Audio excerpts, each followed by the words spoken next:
Welcome back to the channel, everyone. My name's Jay, former Bleacher Report writer turned NFL YouTuber. Today, we're going to be talking about the Pittsburgh Steelers and doing a full 7-round mock draft. Remember, Steelers fans, no second-round pick this year because of the DK Metcalf trade, but we're still going to get a bunch of great players for your Steelers. Let's get into it.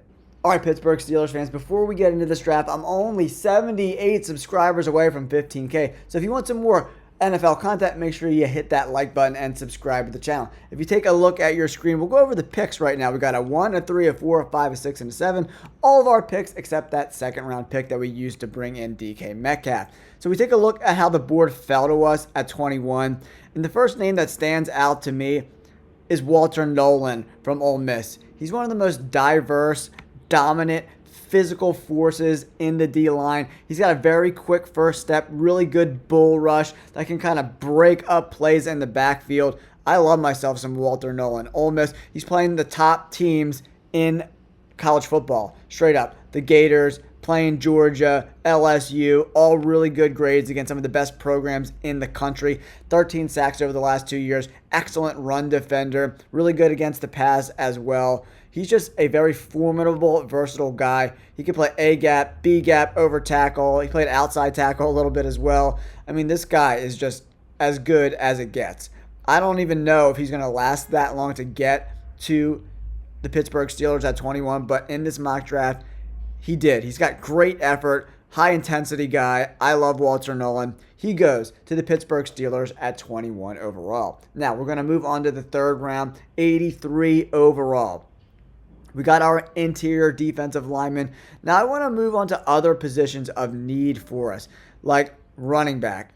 Definitely could be an interesting play for us here at running back. I do like wide receiver for us as well. Cornerback for sure. You could bring in safety help as well. That's some of the positions that I'm looking at. And then interior offensive line and offensive tackle. I want to bring in the best players available. Marcus M'Bow from Purdue. He came in for a top 30 visit for the Eagles, so he's got some buzz on him as well. Lathan Ransom from Ohio State. 82 overall grade this year. He could fit in this defense as well because he played a little bit all over the place. Played in the blocks. He played deep. He played in the slot. Ransom is definitely a guy I'm interested in for the Pittsburgh Steelers.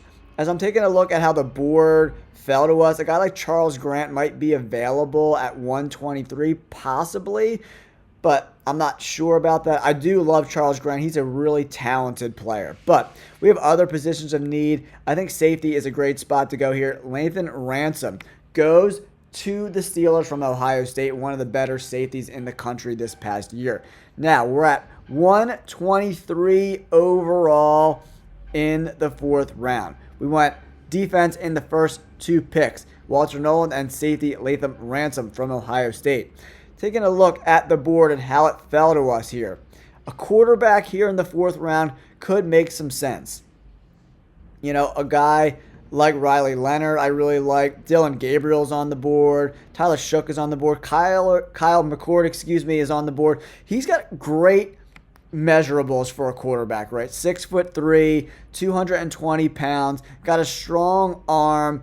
You know, one of my favorite quarterbacks in this class. He's got good touch over the middle of the field, good competitor. I like Kyle McCord, but I think he could be available, you know, possibly in the fifth round for us. So I'm going to bypass a quarterback here. You know, maybe even go a cornerback like Noel Williams. He's on the board, one of the better players at the cornerback position. I'm just taking a look and see how the board play out for us. Logan Brown interests me as well. Doesn't have a lot of playing time at the tackle position, but he's a very talented guy. I think he could do really well at the next level. Some of these guys that we're going down here are pretty much a reach at this particular spot. You know, running back is definitely a position of need. Baishal Tutin is still on the board. He's one of my favorite players. Very, very fast. One of the fastest running backs in this draft class. Jarquez Hunter, another guy I really like. 1,200 yards from Auburn. 5'10", 209. I definitely think he fits the style of running that they do in Pittsburgh a little more than some of these guys. I don't want like a super small running back. Rashad Smith, 5'10", 196. Definitely a lot of these guys are a little bit smaller. Khalil Mullings from Michigan, he could make some sense for the Pittsburgh Steelers as well. NTN, yeah, he's more of like a speed pass catching guy. I don't love him, to be completely honest. So Jarquez Hunter probably makes the most sense from where we're at from a team perspective. Getting better and better every year. 6.5 yards per attempt is pretty impressive stuff, man. And running behind an offensive line in Auburn that, isn't the best. And he's played some of the best competition in college football, in these big conferences like the SEC. Auburn's definitely, a tick down in talent as opposed to like Texas A&M, Alabama, Georgia, in my opinion, right? But I think he's a great fit. I'm going to go Jarquez Hunter in the 4th round, 123 overall. Now, at 156 overall in the 5th round, this is where we get our quarterback. To me, it's between Kyle McCord and Tyler Shough. Shough is a little bit older, right? He'll be 26 by the time the season starts. I just think you got more runway with a guy like Kyle McCord. So I'm going to go Kyle McCord, the quarterback from Syracuse. 4,700 freaking yards this year, guys. 34 tutties. Really, really impressive, man. I love him.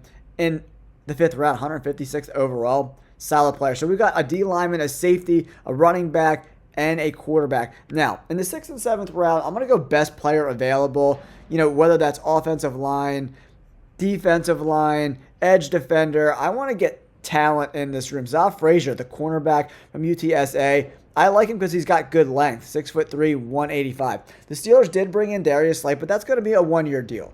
Let's be honest. He's not going to play past this year, in my opinion. So I think that could be a really interesting spot for them. I do like myself some Malachi Moore as well, but we already addressed the safety position earlier at 83, so that's not really where I want to go. Andrew Armstrong from Arkansas is on the board. Pretty talented wide receiver, 6'4", 202. Got really good measurables, man. Could be a true X wide receiver from Arkansas. 2,000-yard seasons in his career, but only 1 touchdown at that size. That's not really efficient, in my opinion. Okay, so we're scanning the board. Emory Jones from LSU is an interesting late-round pick. Still developing as a pass blocker, but he's really young, only 21 years of age. And playing in these big conferences at a really young age is tough for a lot of these guys. So that's probably why he struggled a little bit. I do like Jack Nelson, but he could be available for us at 229. He's a really good tackle, and just bringing in some more talent at this position. Only gave up 1 sack this past year and almost 400 passing attempts.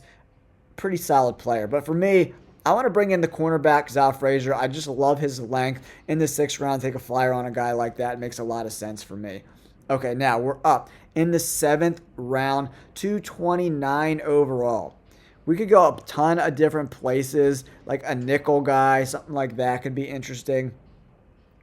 Wide receiver, I don't know. We'll have to see what wide receivers are available. Armstrong is definitely the best guy who slipped in the draft a little bit. Weiss and Wester. No one that's really screaming at me. Kyron Lacey, taking a flyer on him. But with DK Metcalf and Pickens, I don't think wide receiver is a priority for them at this point in the draft.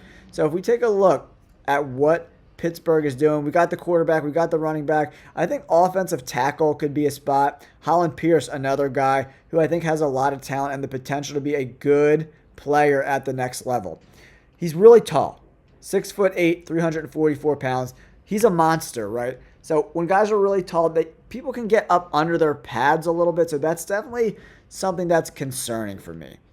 I want to check out the guards. Timothy McKay from North Carolina State had a decent year. Clay Webb, one of the better small school guys, Jackson State Gamecocks. Pretty good player, right? 6'3", 290. Not the best size ever. I'd rather take a flyer on an offensive tackle, whether it's the left side or the right side. A developmental guy. 6'8", 340 pounds. Big guy. Excellent run blocker. Pretty good pass blocker as well. Only gave up 1 sack and almost 500, pass block snaps. So 2-year starter at left tackle and then a 1-year starter at right tackle. So he's got the versatility. In the 7th round, this pick makes a ton of sense to me, Pittsburgh Steelers fans. All right, here we go, Steelers fans. Take a look at the grades. They did not like the Zah Frazier pick, but all the other picks were pretty solid. We needed a cornerback in the 6th round, given a F to a guy who's 6'3", 185 pounds, got good length, really solid grades. I think that's pretty stupid in my opinion, considering they need cornerback desperately. I know Darius Slay is on the roster, but he's a 1-year and done guy. And bringing in a guy in the later rounds to learn under Darius Slay is a great thing. So bringing in a corner makes a lot of sense to me. Walter Nolen, Ransom, Jarquez Hunter, Kyle McCord, all really solid picks for us. Then we got Hollin Pierce, a B-plus grade in the 7th round. So we addressed some positions of need. Not a ton of draft picks, only 6, but we got interior defensive line, we got safety, running back, a quarterback, a corner, and an offensive tackle that can swing to left tackle and right tackle and kind of be a backup swing tackle as he progresses in his time with the Pittsburgh Steelers. All right, guys, don't forget to hit that like button and subscribe to the channel. And let me know your thoughts on this draft and maybe some people you would have picked that I didn't pick. I would love to know in the comments below. Don't forget to like and subscribe. Peace.